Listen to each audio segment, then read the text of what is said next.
24 are imported cases in MIQ facilities and 107 are community cases. Our total number of confirmed cases of COVID-19 is now 1,387, which is the number we report to the World Health Organization. Yesterday, our laboratories processed 7,219 tests for COVID-19, bringing the total number of tests completed to date to 758,027. As the Deputy Director General for Mental Health, I do want to take this opportunity to mention mental wellbeing. There is significant pressure in many of our communities at this time, and it's been really pleasing to see that people are making use of the supports we have available. We want people to know that there is help available if they need it, from face-to-face support, online and by phone. And it is okay if you are not okay, and it's all right to not be okay. This is a time of pressure for all of us in New Zealand, and reaching out and supporting is what we need to continue to do. There is lots of advice on the Ministry of Health website, and there are also links to a number of practical tools such as apps and self-help online sites, and many of them have free data available. Thank you, Minister. Thank you to the Acting Deputy Director General. Today is the first day of Auckland being at Alert Level 2, and we're already seeing signs of the city getting back to normal, or some sense of normality. Anecdotally, Auckland Transport is seeing 9 out of every 10 passengers boarding trains and buses with using face coverings, and the police are adopting a very high visibility approach near transport hubs, educating and encouraging passengers, handing out masks to those who have forgotten them, and on the Auckland streets we're seeing, anecdotally again, around 50% of people wearing masks. We're seeing big numbers of people at the airport, and the brakes are coming off the Auckland transport routes in and out of Auckland as the checkpoints are being packed down. Those are all good things to see. It's a strong start, and as we've come to expect from the people of Auckland, people are getting on with it. So thank you to everybody in Auckland for continuing to play their part, and thank you to businesses for their patience. I know it's been frustrating and difficult. It's important to stress again, though, that this is just day one of the new Alert Level 2. As we take these tentative first steps and people and businesses start to go about their daily lives again, Auckland remains at a heightened version of COVID-19 Alert Level 2. So I want to give some reassurance. The 4-level alert system was designed for the situation we now find ourselves in. It allows a region to be at Alert Level 2 with some contained and managed cases within the community. As we continue to chase down the remnants of the current cluster, we're asking everyone to keep up the good work that they have been doing by keeping themselves and keeping others safe. Following the guidelines, keeping distance, wearing masks when you're in Auckland, keeping gatherings to 10 or less in Auckland, and of course using the old-fashioned technology, soap and water to wash your hands or hand sanitisers. These are relatively minor inconveniences in return for getting some normality back into day-to-day life. And if we get into the habit of observing them every day, we reduce the chances of having to go back to Alert Level 3 or 4. And that's good for everybody, and it's particularly good for the economy. Contact tracing is another really important tool as we go back down the alert levels, and we're reminding everybody to get into the habit of scanning QR codes. For many people in Auckland who have been staying home, while the rest of the country over the last few weeks has got into the habit of using QR codes, as Aucklanders get out and about and become more mobile, for some of them it will become it will be a new thing compared to the way it's been for the rest of the country over the last few weeks. So if you don't have a smartphone, make sure you're manually recording your details of where you've been and who you've come into contact with, should that be required. Along with isolating returnees at the border for 14 days and the rigorous safeguards that we've put around that and the high volume of testing that we've seen in the community, effective and rapid contact tracing is the third leg of our defence. On Friday, QR codes will be mandatory. The display of QR codes will be mandatory on public transport. The policy work's been done, the order has been created, but we are giving transport operators an extra couple of days to make sure that they have those QR codes in place before that becomes a legal requirement. The next update of the COVID Tracer app is on track for release on Thursday, and that builds on some of the feedback that we have had from New Zealanders. The update will allow Kiwis to save their national health number in the app, or their national health index number within the app. That will help us to speed up the contact tracing process, also potentially speeds up the process of someone getting a test when they need to get a test. People will be able to manually edit the entries in their diaries, even if they're entries that have been created by scanning QR codes. So if people scan and they want to add more details to the diary entry that's created by that, they'll be able to do that with the latest upgrade. The Ministry of Health will also be able to customise the contact alerts that we can push out as well, so that users can receive advice that receives the risk and the nature of the exposure event that they may have been part of. The Ministry is also working to confirm the future features that will be included in the next major upgrade of the app, and this could potentially include Bluetooth proximity detection and daily health checks for people in isolation. An increasing number of New Zealanders are getting into the habit of keeping track with the app. The number of scans taking place each day is now averaging above 1.6 million. Bear in mind, as I said before, though, we've had a significant portion of the population not going very far and largely staying at home. And the Ministry is continuing to receive several thousand QR code requests every day. I'm also pleased that the number of tests being carried out is at a good level. It's a huge and sustained effort by many dedicated people across the country, and it's a sign that our testing system, as part of our defence, is working as intended. Yesterday, 7,219 tests were processed, and that brings our total number to more than 60,000 since we announced the most recent testing blitz.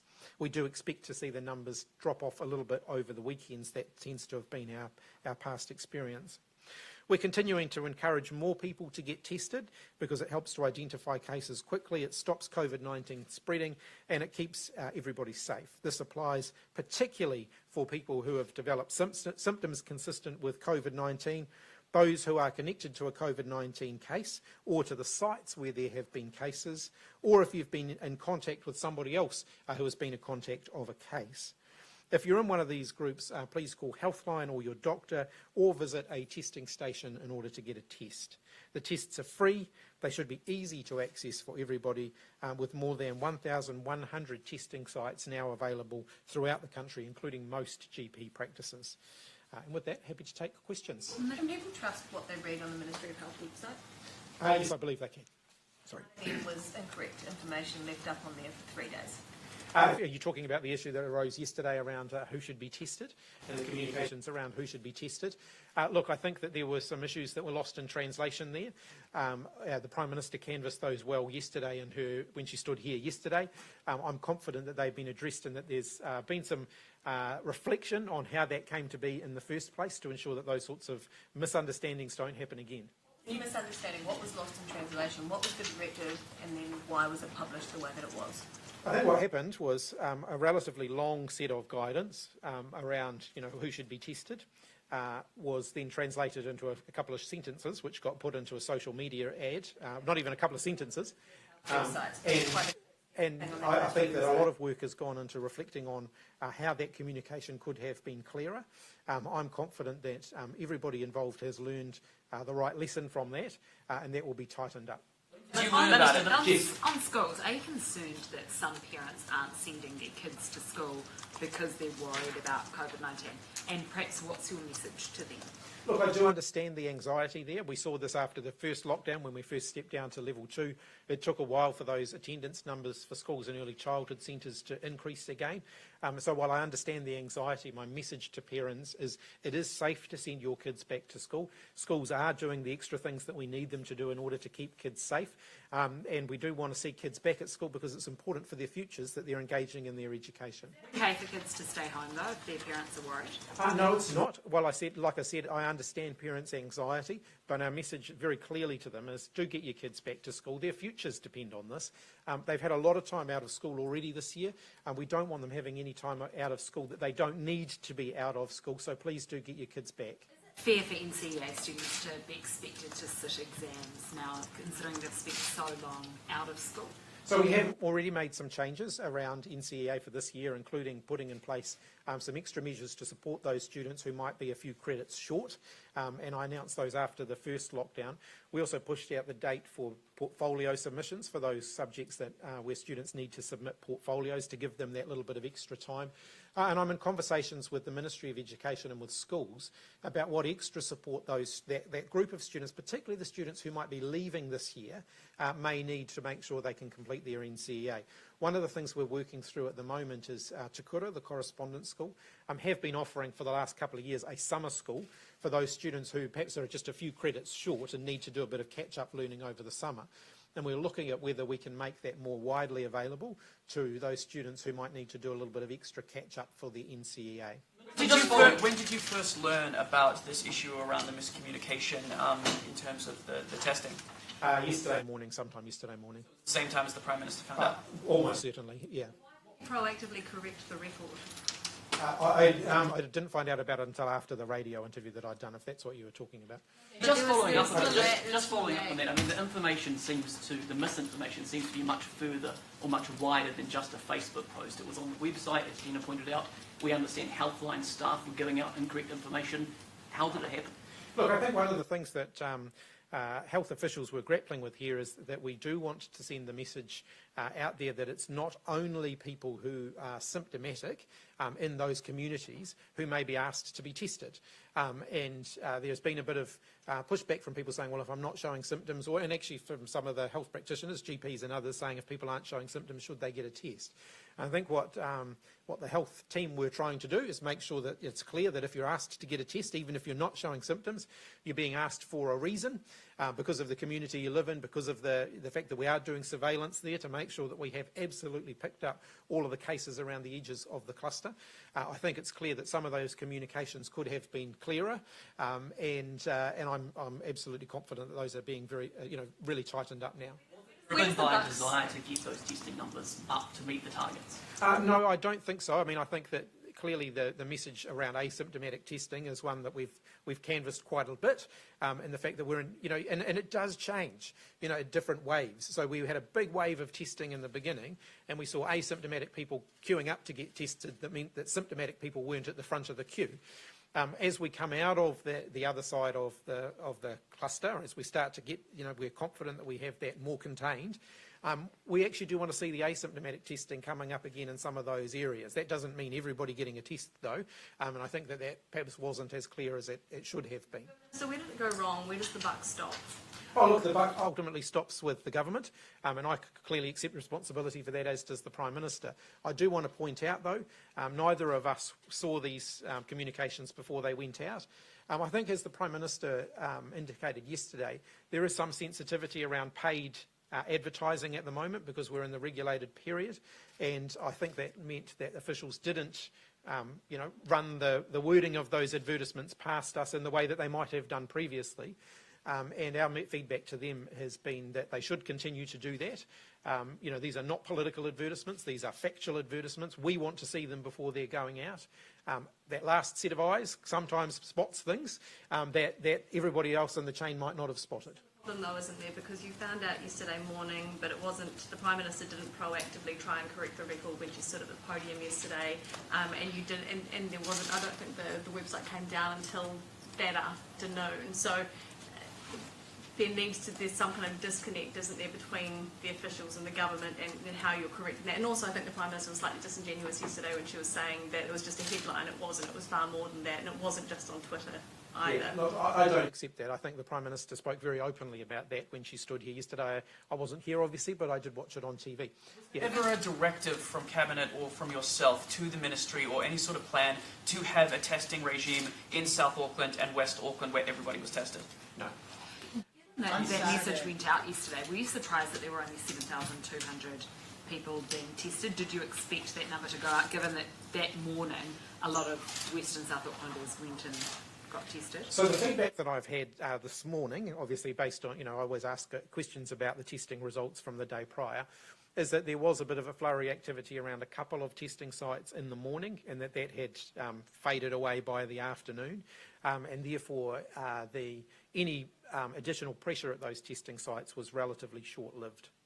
So to be absolutely clear, can you please tell us who Which asymptomatic people need to be tested? Is it just those that have had contact with COVID places and COVID cases? So the contact tracing system will be identifying areas where there is greater vulnerability. And so that can be the contacts of contacts, depending on the context of what they're investigating.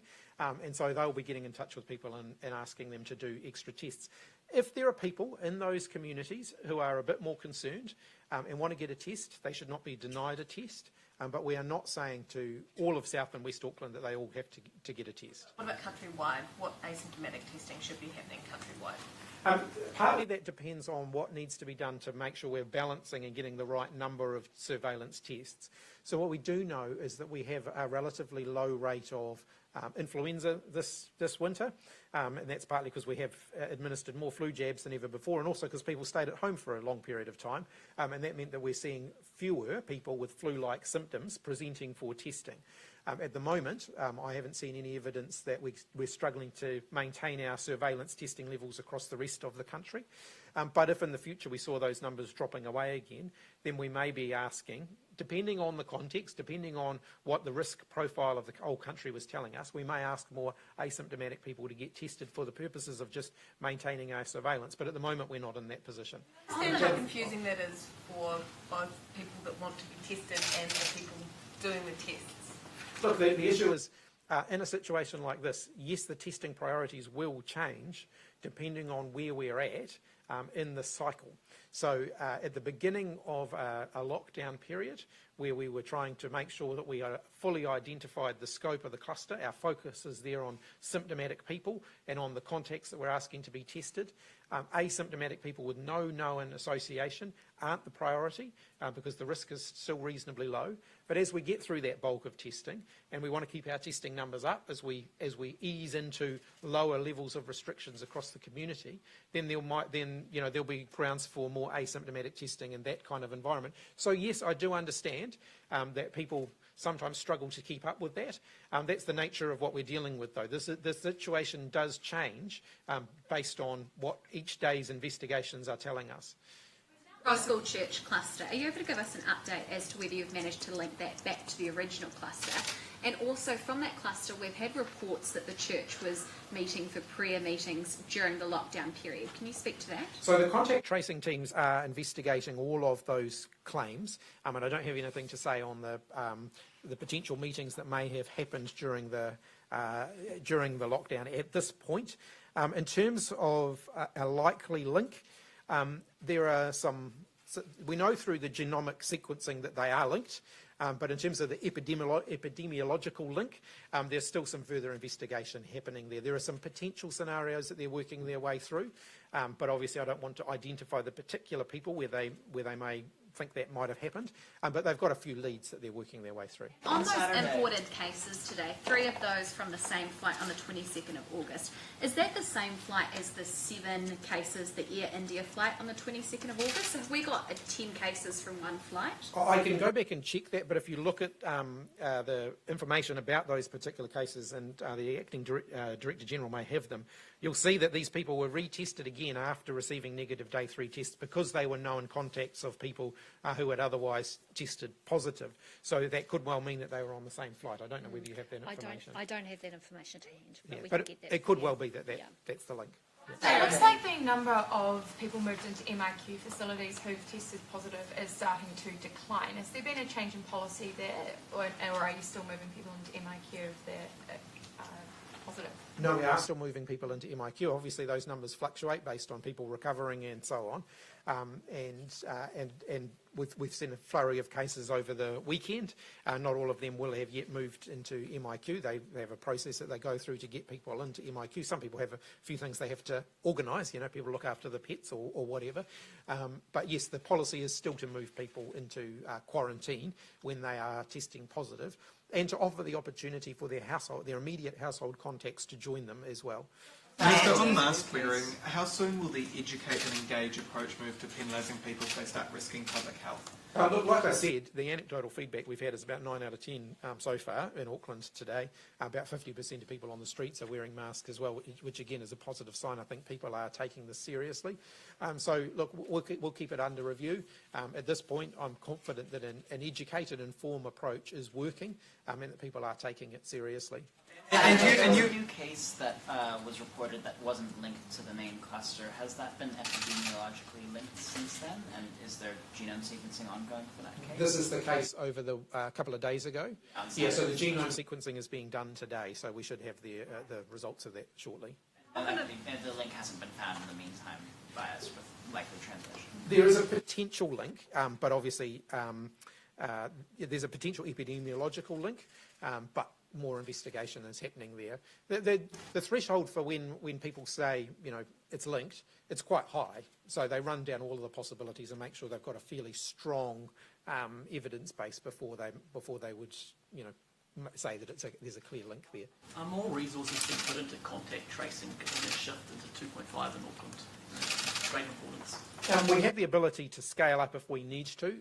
At the moment, we're still hitting all of our targets in terms of, the contacts are being, when known contacts are added to the system, they are being contacted very quickly, and where they need to be sent off to finder services because we don't have contact details for them. That process is happening reasonably quickly.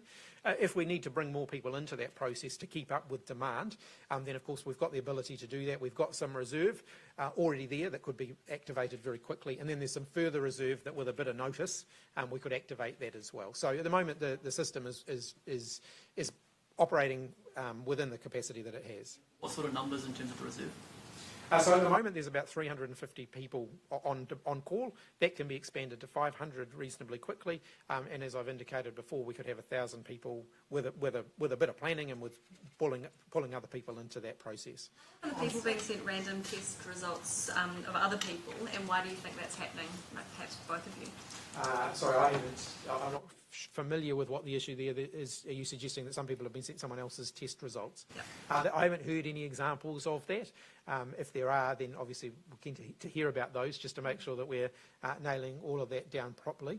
I do know in the early part of this, there was some issues around linking national health numbers to test results. That process has improved dramatically, and so there should be less of that. If there was some in the early part, I think that that's. There are more recent examples. How concerning would that be if a person's the medical details or the details of that person's private information, which you receive in those test results, are sent to other people? How concerning would that be? It would be concerning, and we'd need to look at the particular cases to figure out where that went wrong. One of the issues with the current system, which I'm working on at the moment with the officials team, is that different public health units have different ways of reporting test results, and I would certainly feel much more comfortable if that was a standardised approach for the whole country. And we've been in conversations with them about what would it take to get that to get that up and running and get that happening. Are you aware of any mistakes being made with positive tests being sent to the wrong person? I'm not aware of that, no. Just on Amelia's question about those going to MIQ, do you have the numbers of how many are in bespoke type situations because they can't go there for whatever reason? Not very many. I'm certainly happy to get you those numbers. I can tell you that of the 107 active cases that we've got as of now, or as of this morning, 85 are in quarantine so far. So there are still a few more out there that will either be in a bespoke arrangement or that will be on their way. And I'm happy to get you a breakdown of what those bespoke arrangements are. Minister, on the app, you said that the next update after the kind of coming one could include Bluetooth functionality for near field and stuff. Is that has the government made an in-principle decision to actually move the app towards that, or is that a decision that is yet to be made and you just want the functionality maybe there? It's always been in the development pipeline for the app. The app has quite a long development pipeline with a whole lot of potential functionality, and the key thing has been prioritising that to meet the most immediate needs and to make it as functional as possible. But the Bluetooth technology enablement has always been in the development. The Minister said earlier on that she was worried about uptake of the app if that functionality was included because it would reduce battery life possibly. Was there a switch at some point? Well, no, I mean, I think one of the things about the development process is that you work through all of those issues. So yes, when we were first developing the app, Other countries' experience was when they switched on Bluetooth right at the beginning, it created other problems. So one of the things about the development cycle for an app is that you look through whether there are solutions to all of those potential problems. Time frame for that major update that would include Bluetooth functionality? Yeah, that's still a wee way away. It's not going to be in the next update, which will be happening this week. Can we get an update on the mystery cases, or the cases where you haven't been able to epidemiologically link the cases to the original Auckland cluster? For example, the man who presented to North Shore Hospital a couple of weeks back, have you been able to link him to the cluster? Robyn, I don't know whether you have that detail. I don't have that detail, but the team at AFSA are working on that, so that is being followed up, but I don't have that detail with me today. Happy to get you that information. What I can say is that the number of cases, the cases are all linked either genomically or epidemiologically. Sometimes reconciling those two things takes a little bit of time, and that work is happening. And where there isn't one of those links, then of course we've told people about that. And normally, over the cycle, you see that link will start to emerge. Minister, some evidence overseas that vitamin D can reduce the risk and the severity of COVID-19. Has there been some thought by the ministry as to whether that's an advice that can be given out? Look, I think, I don't know whether you want to add anything to that. That's news to me. I think there's a lot of information that's put out there about what may cure COVID-19 or what may reduce the risk of COVID-19.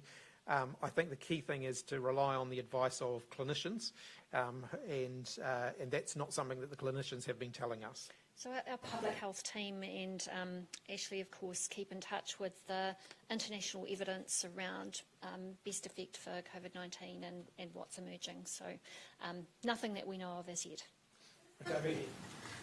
Just on mental well-being, how have you targeted Māori and Pacific mental health needs specifically, and do you have the percentages of Māori who have engaged with your services today? So there's been a few things that we've put in place since the beginning of COVID-19. So one is ensuring that we keep in contact with all of the national iwi groups and have rallied support through them. We've got some specific funding that we've put in place for Māori mental health services and new services, as well as some targeted campaigns, particularly for Māori and Pacific. So those have been rolling through. I don't have the exact numbers of people who've accessed those, but we can get those for you. Some people in Auckland and also around the country, I think, are feeling that we're moving out of lockdown too early because there are still community cases out there. What would you say to reassure them? The alert level system is designed to accommodate an isolated cluster of cases or isolated clusters of cases in the community. All of the new cases that we are seeing are known contacts, so they are people who are in isolation when they are getting their positive test results. So that should give people confidence that the system is working as it's intended. The contact tracing system is designed to operate in a way that helps to give us confidence that we can still have a good degree of freedom whilst this process is taking place. So whereas alert levels 4 and 3 are about getting on top of a potential outbreak, scoping it out, making sure that we've identified, all of the potential scenarios, identifying whether there's any unknown cases out there in the community. Alert level 2, particularly, is designed for us to say, yes, we know we've got cases out there, we know where they are, and we know where their contacts are, and so other than that, life can start to resume for a greater number of people, but with enhanced protections in place. And so that's why you see the limit on gatherings to 10. It's why we're asking people to wear masks on buses and maintain their social distancing. It's why we're continuing to have all of those extra measures in place to provide that extra security. Thank you. Was there due diligence done into what's being taught at the Green School? Look, the Green School was funded as a shovel-ready project. It's a private school. So in that regard, their curriculum is something that they work with the Ministry of Education about. They follow the same criteria as other private schools do. They don't have to teach to the New Zealand curriculum. Private schools don't have to teach to the New Zealand curriculum. They do have to demonstrate that they're teaching something broadly equivalent to the New Zealand curriculum, but that is ultimately at the discretion of private schools. But the funding of the capital part of that, that actually didn't go anywhere near the Ministry of Education. It's not education. It's not an education budget that has been funded out of. What do you make of the Labour New Plymouth candidate joining the protest at Marfell Community School at the weekend, saying the money shouldn't have been spent there? Look, ultimately, people are free to have their own views on whether or not they think the project should have been funded. A Labour candidate is allowed to have his own view on money that you and other ministers signed off on. It's a democracy. More of a Labour candidate having a view on Rove that was contrary to yours. Look, I think the Rove, the reforms of vocational education are part of Labour's manifesto. The Green School is not. On asymptomatic testing, should healthcare workers be being tested? Yes, we are doing quite a lot of testing in the healthcare worker space. Obviously, particularly focused on the healthcare workers who are working in areas where there is a higher degree of risk. So you'd see testing amongst health workers in managed isolation and quarantine facilities, the health workers at the border, and the health workers who are working in hospitals where there are people hospitalised, so where there are positive cases in hospital. Aged care workers? Yes, certainly aged care workers, if in doubt, they should be getting tested. And where there's a heightened degree of risk, and we had one that we saw, and it was Morrinsville. I can't get Morrinsville and Matamata mixed up again. I'll get in real trouble. In Morrinsville, so we actually put a testing station there to make sure that we got those numbers up. Is it targeted into those places where there are risk, or is that a nationwide directive that those workers should get tested? There's not necessarily greater risk, but there's greater consequences for the people in those facilities if COVID-19 were to make it through the door, and therefore is enhanced protection.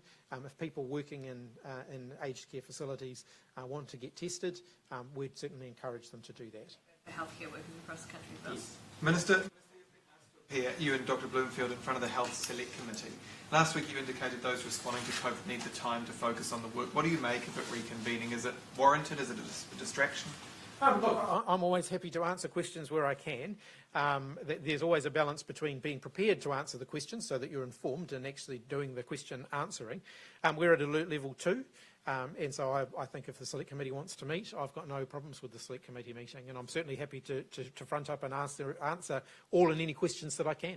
In terms of the Tokoroa case, the concerning feature of this for some of us watching it is that this person was tested and it was negative, and then they were tested again and then it came up. I'm just wondering what are the approaches towards encouraging second tests for people in sort of high-risk areas? So we do, as part of our surveillance testing, our contact tracing, we test all of those people twice. So they get, similar to what we do at MIQ, they'll get a test and then they'll get another day 12 test as well.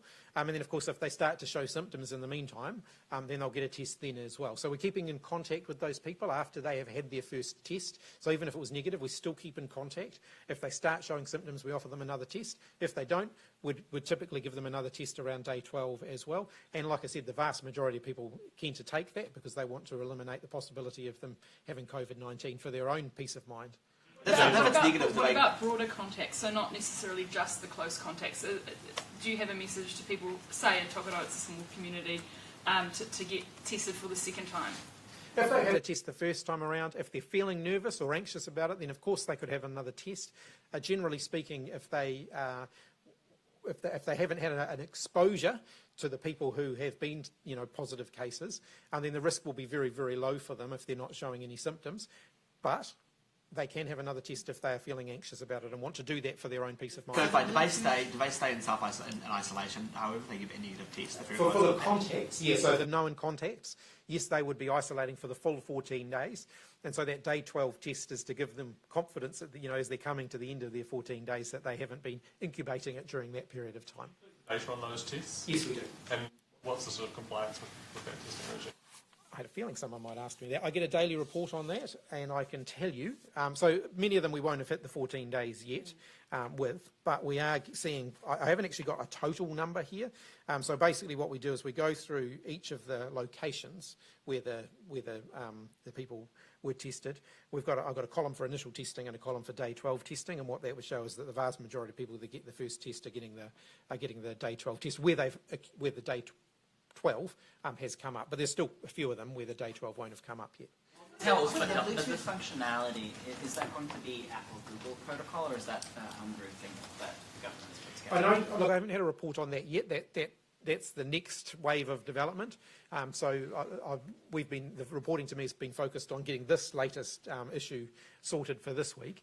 But I know that they are in discussions with Apple and Google, and they're looking internationally at what other countries are doing internationally and incorporating those the lessons that they're getting from that into that app development. So the scope, if you like, for the next lot of development I haven't yet seen and signed off on, but I imagine that won't be far away. Contacted by GPs who say they're getting confusing messages about asymptomatic testing, particularly rural GPs, and one message is coming from the Ministry of Health and one message is coming from the PHOs. So could you just clear up, are GPs in rural areas outside of Auckland supposed to be testing asymptomatic people? Look, my advice to them would be follow the guidance that they get from the Ministry of Health rather than from their PHO. The Ministry of Health do revise the guidance that they send out to GP practices, as I've said before. And the advice that and again, it's not going to be the same for everyone across the country. So they'll be getting direct communications from the Ministry of Health, and that's what I'd encourage them to follow. Able to trust their PHOs? Look, I think one of the challenges with the health system, as I've discovered in the last 8 and 9 weeks, is it's a very devolved system with a lot of different moving parts. And that means that sometimes the line, between a communication leaving Wellington and getting to where it needs to get to, it can get confused. Therefore, the Ministry of Health is where people should be looking for the direct line of advice about who should and shouldn't be tested. Wrong information. Do you see how problematic the miscommunications are when it comes to this? Yeah, I think we've well canvassed that. Yes. Where's the chain of command though? So the policy is here and the communication is here. Have you been able to isolate where that link is broken?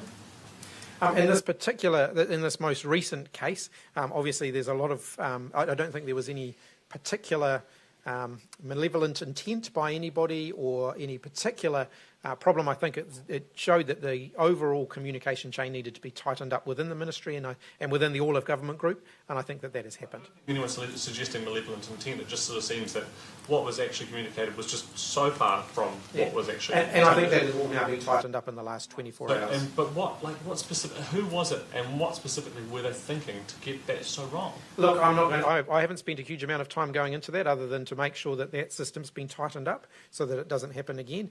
Like I said, everybody, I've said this many times here, everybody in this process has to focus forward. They need to look at where something's not gone according to plan and make sure it's tightened up so it doesn't happen again. But I am not interested in pointing the finger or looking at apportioning blame. A couple more questions. How do you tighten up a system without figuring out what exactly went wrong in the first place? The Ministry of Health are doing a review of what occurred and have taken responsibility for that, and will be looking in detail at how we can improve that practice, and are working on that right now.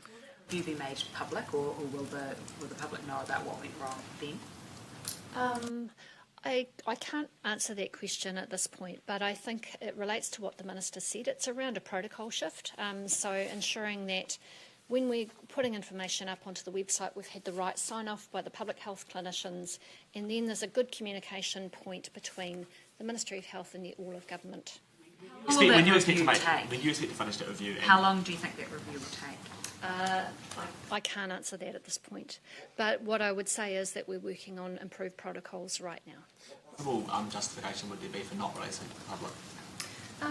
I think we're happy to communicate the findings, but I think the Minister and the Prime Minister have already covered that, in that we understand there was a communication problem between what happened at the Ministry of Health, what went onto the website, and the link to the all of government information. Okay, last week. Sorry, where's Dr. Ashley Bloomfield? He's on leave today. All right, thanks very much, everybody. Yes. He's very well, yes, spending time with his family.